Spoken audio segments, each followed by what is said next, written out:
तुम मुझे तो फांसी लगाकर मार सकते हो, पर मेरे विचारों को कैसे मारोगे?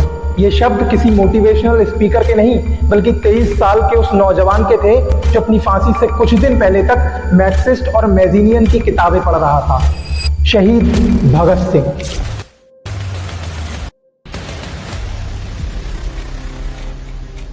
जब आज का यूथ खुद को मोटिवेशनल रील्स देखकर इंस्पायर्ड समझता है, तब 1930 में भगत सिंह खुद के लिखे ऐसे से पूरी जनरेशन का दिमाग हिला रहे थे।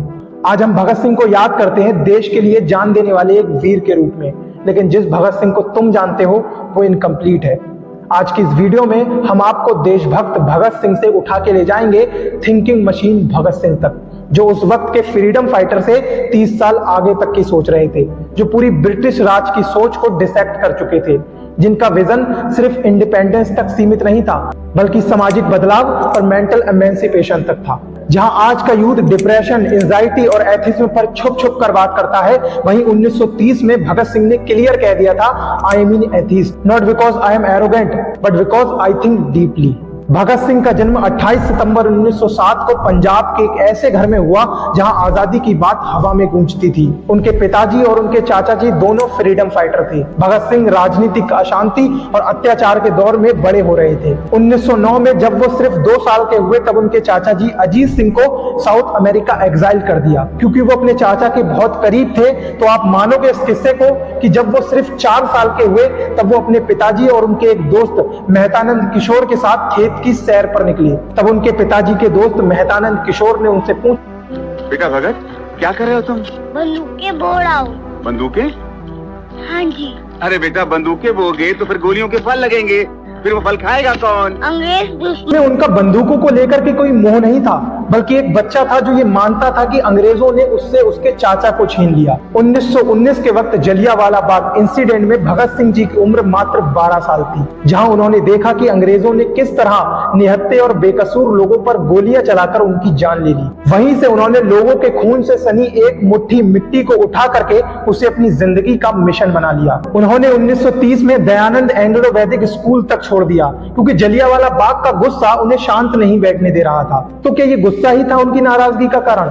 नहीं, उनकी नाराजगी पर्सनल नहीं, फिलोसॉफिकल थी। उनकी लाइफ का टर्निंग पॉइंट तब आया जब उन्होंने नेशनल कॉलेज लाहौर ज्वाइन किया, जहां उन्होंने फ्रीडम मूवमेंट प्रोसेस को थ्योरी फॉर्म में समझा, जहां उन्होंने आजादी के लिए सिर्फ नारे ही नहीं लगाए, बल्कि कार्ल मार्क्स, लेनिन और मैजनी की आइडियोलॉजी को अपने खून में उतारा। उस वक्त उनका रूम एक मिनी लाइब्रेरी हुआ करता था, जिसमें 200 से प्लस किताबें थी, जिसमें communist manifesto, the state of revolution, Y man fight और द लाइफ ऑफ गैरिबोल्डी जैसी किताबें शामिल थी। और इन सब के अलावा वो मिर्जा गालिब और रविंद्रनाथ टैगोर को भी पढ़ा करते थे, जो ये साफ दर्शाता है कि वो एक बैलेंस सोच के इंसान थे, इमोशनली और लॉजिकली दोनों। आपको इस बात की तो खबर होगी कि उन्होंने मात्र 23 साल की उम्र में अपनी जान दे दी थी, लेकिन इस बात से बेखबर हो गए कि अंतिम 2 साल लाहौर जेल में उनके कैसे बीते, जहां उनके पास बम या बंदूकें नहीं थी, जहां उनके पास था तो सिर्फ कलम और किताबें। और जो लोग ये मानते हैं कि भगत सिंह जी सिर्फ वॉयलेंस में बिलीव रखते थे, उनको ये बात नहीं पता होगी कि उन्होंने 288 एंट्रीज वाली 404 पेज की एक डायरी लिखी थी, जिसमें उन्होंने जॉन स्टड मिल के लिबर्टी कोट्स, पोएम्स और लेनिन की रेवोल्यूशनल वॉरफेयर मॉडल्स तक लिखे थे। उनकी एक डायरी एंट्री देखने के बाद ये मालूम होता है कि उनका मानना था कि अगर हमारी सोच गुलाम है तो फिर फिजिकल आजादी का कोई मतलब नहीं है। जैसे लोग धर्म और देशभक्ति के नाम पर इमोशनल तो हो जाते हैं, लेकिन लॉजिक, आइडियोलॉजी और थॉट प्रोसेस जीरो। वहीं भगत सिंह किसी अंधभक्ति में नहीं, बल्कि इंटेलेक्चुअल रेवोल्यूशन में विश्वास रखते थे। जहां बाकी लोगों का देश प्रेम से मतलब था अंग्रेजों को देश से बाहर निकालना, वहीं भगत सिंह जी का एक सवाल था कि अगर हिंदुस्तान से अंग्रेज चले भी गए तो इस बात की क्या गारंटी है कि हिंदुस्तान आजाद सोचने लायक बन पाएगा। इसलिए उनका फोकस मेंटल इंडिपेंडेंस पे ज्यादा था, जहां वो हिंदुस्तान को एक ऐसी सोच दे सके जिसमें साइंटिफिक टेम्पर, क्रिटिकल थिंकिंग और इक्वालिटी हो। बेसिकली वो एक ऐसी सोसाइटी चाहते थे जहां सभी लोग इक्वालिटी से जिए, जहां अमीर और गरीब में कोई अंतर ना हो, जहां ऐसा धर्म और जाति इंसान की सोशल वैल्यू का स्केल ना बने। भगत सिंह जी ने 1928 में कीर्ति मैगजीन में अपने दो इंपॉर्टेंट आर्टिकल भी लिखे। पहला अनटचेबिलिटी पर और दूसरा कम्युनल राइट्स पर। और इनके इफेक्ट पर उन्होंने अपने इन आर्टिकल में कम्युनल पॉलिटिक्स और वायलेंस का जिम्मेदार पॉलिटिशियन और मीडिया को ठहराया। उनका मानना था कि ट्रू रेवोल्यूशन तब आएगा जब लोग अपने धर्म से पहले एक दूसरे को इंसान समझेंगे। भगत सिंह जी लाला लाजपत राय जी की बहुत इज्जत करते थे, बल्कि उन्होंने उनकी मौत का बदला तक लिया। लेकिन जब उन्हें इस बात का एहसास हुआ कि लाला लाजपत राय भी कम्युनल पॉलिटिक्स को अपना रहे हैं, तो उन्होंने उनको भी नहीं छोड़ा। उन्होंने उनकी एक फोटो के साथ ब्राउन की एक कविता द लॉस्ट लीडर टेम्पलेट पर छपवा कर उसको बढ़वा दिया था। सबसे बोल्ड और शॉकिंग चीज थी उनका ऐसे, why I am N atheist. मैं भगवान को इसलिए नहीं मानता क्योंकि मैं गहराई से सोचता हूँ। ये एक बहुत बड़ा झटका था, लेकिन आज भी रिलेवेंट है, क्योंकि जहां साइंस और लॉजिक की जगह किसी ब्लाइंड फेथ ने पूरे यूथ को कंफ्यूज कर रखा हो, उस समय 1930 में यह कहना कि मैं भगवान को नहीं मानता किसी देशद्रोही कहलाने या फिर समाज से कट जाने के बराबर था। लेकिन उनका विरोध आज तक इसलिए नहीं हुआ